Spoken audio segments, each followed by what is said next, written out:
Do you know what MS is? Well, if you don't, you found the right video. I'm Sarah, and I'm here to spread awareness for multiple sclerosis, which is a really scary disease which doesn't show on the outside and can be different from person to person and is altogether really mysterious. So I think it's really important that people learn about it, because the more we know, the more we can stop it, and the more we can research and find a cure so that people don't have to deal with this stupid, sad disease anymore. So what exactly is MS? Well, let's see.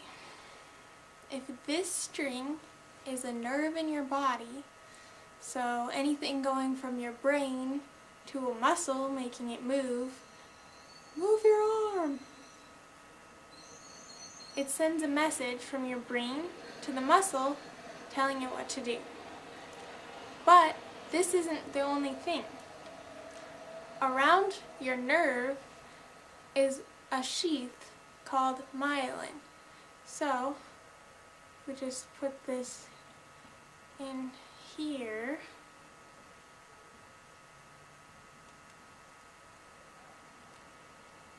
Like this. Then eventually we get this. Although there wouldn't be ends hanging out, but you get the picture. Nerve inside the myelin, which keeps your nerves safe, so that if bad things, like this hand, were to try to attack the nerve, nothing would happen. MS, though, these scissors, comes and attacks the myelin, cutting holes in the straw. So we come out with something kind of like this. See all the exposed pieces of nerve? So if my hand were to come and try to stop the signal, it would be easy.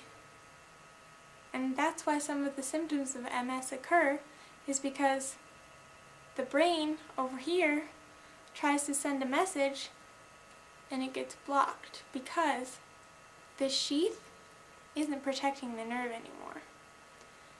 Now, when that happens on a large scale, it's not just going to be one nerve going from your brain to, say, your thumb.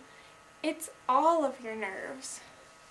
More nerves than are in this ball of yarn representing the nerves of your body, obviously.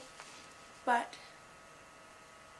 if every single one of your nerves has a hole, imagine all the messages that get lost. If, say, your brain wanted to pick up your foot and the message gets distorted, you might think that your foot is 10 times heavier than it actually is. See where that could cause some problems? So the big question is, what causes MS? I'll tell you what doesn't. Other people with MS. Germs are not a way to spread MS. You can't get it from someone else who has it. Race, although it may be a contributing factor, because white people have much more prevalence of MS than any other race does, it's not a cause, it just is a factor. Gender, once again, it is a factor. Women have a much higher prevalence of MS than men. Age. Age contributes because most cases of MS are diagnosed between the ages of 20 and 50, and there aren't very many outliers outside of that range. Environment and place in the world. Those things both contribute and are causes of MS. Environment, scientists aren't really sure exactly what the link is, but it seems like there are some environmental characteristics that are actually causes of MS rather than other locations. And here on the globe, up here in the north, there's much more people with MS than around the equator. The other big one, heredity. Scientists think there may be a gene that triggers MS, and genes can be passed through families. Now, if your parents have MS, that doesn't automatically mean you'll have it, but it just means that there might be a higher chance if someone in your family does have it. So overall, even though there's all these ideas and suggestions, scientists still are kind of not really sure what causes MS. They're still looking, but it's a long way off. And without knowing the cause of MS, it's really hard for scientists to find a cure. So far, there's no cure for MS. And I don't think there can be if scientists don't figure out what exactly is causing it. They need to know what that problem or little issue is so that they can find a way to fix it. And without that, it might be a while before a cure can be found. It's really scary when you think about all the people in the world who have MS. Just look at yourself in the mirror. Well, this is a camera and me standing here, but imagine yourself in the mirror. Do you think that you look like someone who could have MS? Probably not. But in reality, MS doesn't show on the outside. It doesn't show on your skin. It doesn't make you disfigured. It doesn't do anything to your physical appearance. It hurts on the inside. All of the symptoms of MS occur within the person, so no one else can see it, but they can feel it. And that's why people don't know how horrible of a disease this is, because they don't know what it looks like. It just looks like you.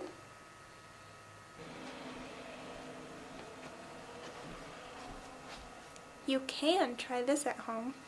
First, find your nearest flipper. Any one will do. One, that is, just one. And put it on.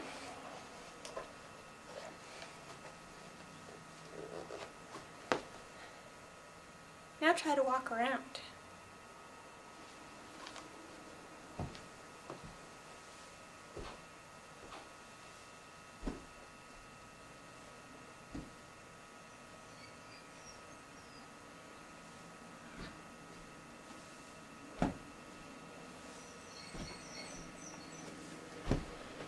Feel a little funny? Well, the symptom that you're experiencing right now is called drop foot. And if you were a person experiencing this symptom that had MS, your foot would look normal, but it would feel like you were walking with a flipper on. Not very fun. Next, dizziness. Now this is something that affects a lot of people with MS. To experience this, pick a spot, any spot. For me, I'll pick right there. For you, pick wherever. Stand up, spin in a circle like 10 times, and then try to point right back to the same spot you were pointing to before.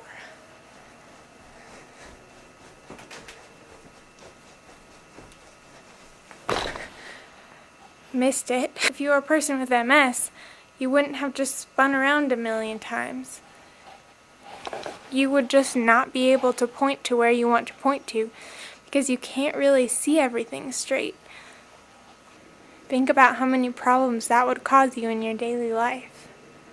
A lot. Next, I'm going to try to write you a message. With this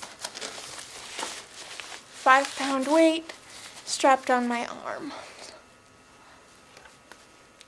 Let's see how this goes.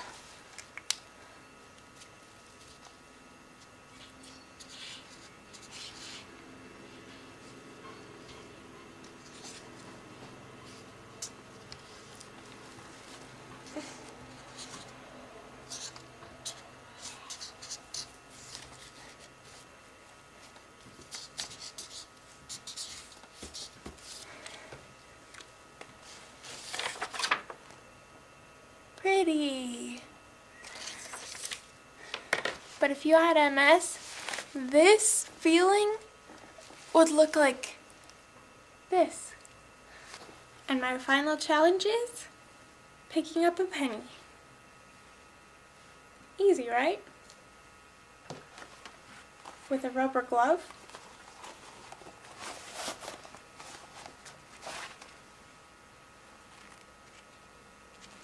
Still relatively easy, but that's the thing. Relatively? What does that really mean? I mean, picking up a penny is not something you and I would think about during our daily challenges. It wouldn't be picking up a penny. Maybe it would be lifting this heavy box or putting away dishes or something like that. But if you take the scale of a penny picking up, it probably takes at least twice as long to pick up a penny with the glove on as it does with just a bare hand. So it takes at least twice as long to do any other daily activity with the debilitating symptoms of MS, like this glove, for example. So anything that someone with MS tries to do throughout their day could turn into a challenging thing, even if we don't think it's really that big of a deal. Something to think about. Which is exactly why you need to get involved. It's not that hard. Go right now. It's okay. You can stop watching. Go to Google and type in MS Society and your state. There's an MS Society chapter, I'm sure, in your state, and find out what's happening right now in your state. Get involved. In like every major city in the United States, every single year, there's an MS walk. It's just a bunch of people walking to support MS. How much easier can it get? If you like bike riding, there's an MS bike ride. If you like rolling in the mud, there's an MS roll in the mud. Really, there's anything. Get involved. Start doing things so that more people can be aware about MS and more people can help, and then the scientists can find a cure for MS. Can you imagine that day when the scientists finally figure it out? They finally find a cure and you know that you had a part in it? Imagine how great of a feeling that is. So come on, do it. Get involved. It's not hard. Just share your knowledge, share information you know, donate, anything. Just get out there and stop MS right now.